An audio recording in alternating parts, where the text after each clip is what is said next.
devem participar afetivamente de todo o processo e deve ter amplas oportunidades para resolver uma grande variedade de problemas propostos. Os problemas devem ser diversificados e devem dar margem à utilização de diversos métodos de resolução. Avaliação. A avaliação da resolução de problemas deve ser feita analisando alguns dados. Como já foi dito, deixou-se de ver apenas a resposta final e passou-se a olhar a situação como um todo, que engloba o trabalho escrito, o comportamento do aluno enquanto resolve um problema, entre outras. O professor deve estar preparado para tal situação e é aí que entra a formação do professor. Os resultados das investigações levam a algumas conclusões na área do ensino de resolução de problemas. Entre elas, temos que, para ensinar a resolver problemas, é necessário resolver problemas. Isso leva a pensar na formação do professor de matemática, que por vezes não possui essa consciência, e até mesmo na instituição da qual ele participa no intuito de receber tal transformação, que não dá a atenção devida a esse assunto. Os professores devem receber ensino formal acerca desse assunto, com oportunidade de resolver uma variedade de problemas com diferentes estratégias, os quais ele trabalhará com seus alunos em sala de aula. Segundo Jacobs, já que é o foco do ensino da matemática é resolução de problemas, então a ênfase maior na formação dos professores deveria ser nesta área.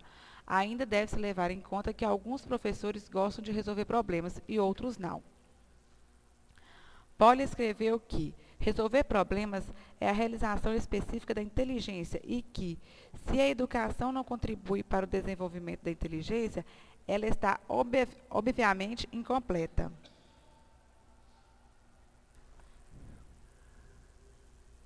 Principais tendências de pesquisa em educação matemática.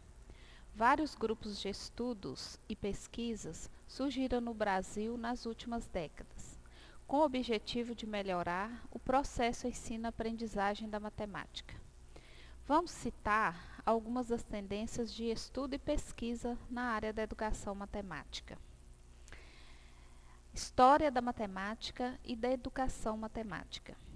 A história da matemática e da educação matemática constituiu-se como tendência de estudos em educação matemática a partir do século XVIII, com Alexis Cláudio Clairaut, em sua proposta de apresentação da matemática pelo caminho da história, de sua construção e persiste até os dias atuais com a constituição de grupos de pesquisas, elaboração de teses, dissertações e artigos, constituição de disciplinas universitárias, realização de congressos e publicação de revistas sobre este assunto. Nos últimos anos, tem sido crescente a produção científica na área que relaciona história e educação matemática, investigando os possíveis usos didáticos da história da matemática. Os próprios veículos oficiais, como os PCN e o PNLD, apontam para o uso da história como forma importante de organizar o ensino da matemática. Encontramos concepções diversas nas propostas que, de algum modo, procuram relacionar história e ensino. Essas concepções estão presentes nos fundamentos das propostas didáticas com base na epistemologia da matemática. Várias questões são levantadas a respeito do tema, como as tendências da historiografia e da forma da escrita da história da matemática, que afetam o modo como se pode pensar nessa história para fins didáticos. Vamos citar aqui alguns dos principais grupos de pesquisa em história da matemática. Grupo de pesquisa em história da matemática e suas relações com a educação matemática, Unesp, Rio Claro, São Paulo. E grupo de pesquisa em epistemologia, didática e história da matemática, IME, na USP. Filosofia da educação matemática. A filosofia da matemática é um ramo da filosofia que tem como propósito responder perguntas do porte: qual a origem dos objetos matemáticos? Qual o relacionamento entre lógica e matemática? Qual a influência da experiência sobre as abstrações matemáticas? Como definir o conceito de beleza e elegância que matemáticos associam às demonstrações? Ela surge no contexto do desenvolvimento da educação matemática, aliada aos questionamentos em relação ao processo ensino-aprendizagem da matemática. Alguns grupos de pesquisa nessa área: ciência e educação, educação e tecnologia, educação matemática da PUC-Rio, educação matemática da UFPR e educação matemática da USP. Informática. A informática tem se apresentado não apenas como uma ferramenta de auxílio no desenvolvimento de tarefa, mas sim como uma tendência mundial, que vem interferindo de forma irredutível em todas as áreas do conhecimento, bem como nos variados setores profissionais, sejam públicos ou privados.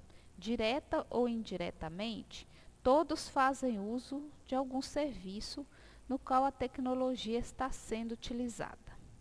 A partir da década de 1970, surgiu uma nova terminologia no meio educacional, as chamadas TICs, Tecnologias de Informação e Comunicação. Este termo é utilizado para representar de forma ampla todos os recursos tecnológicos e de comunicação, sendo utilizado para o caso específico da utilização de ambientes computacionais como recurso metodológico no ensino-aprendizagem. Citaremos aqui alguns grupos de pesquisa nesta área: a Edumatec, Educação Matemática e Novas Tecnologias, da Universidade Federal do Rio Grande do Sul. O GPMEM, Grupo de Pesquisa Informática e Outras Mídias e Educação Matemática, INESP. E a Informática e Educação Matemática da Universidade Federal da Bahia. Psicologia da Educação Matemática.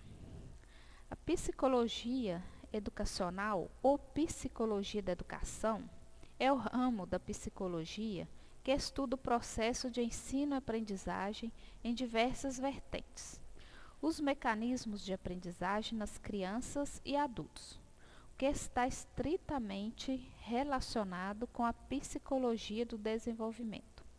A eficiência e a eficácia das táticas e estratégias educacionais, bem como o estudo do funcionamento da própria instituição escolar enquanto organização, onde se cruza com a psicologia social.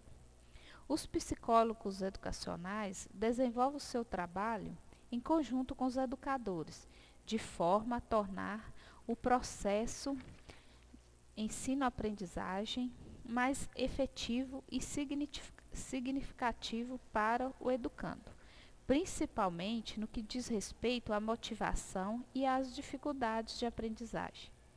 Este campo surgiu com a mudança de perfil da psicologia da aprendizagem e por influências teóricas recentes no domínio da psicologia da aprendizagem e do desenvolvimento, e está se constituindo de forma gradativa. Alguns grupos de estudo nessa área: Psicologia da Educação Matemática, na ANPPEP, Psicopedagogia, na FE Unicamp, Psicologia da Educação Matemática, na PSIEM da FE Unicamp, e Grupo de Pesquisa em Psicologia Cognitiva de Recife, Universidade Federal de Pernambuco. Formação de professores. A partir da segunda metade da década de 1970, começaram a surgir os primeiros trabalhos acadêmicos nessa área. Os primeiros estudos tiveram início em 1978 e a maioria deles foram produzidos na Unicamp. Todos são dissertações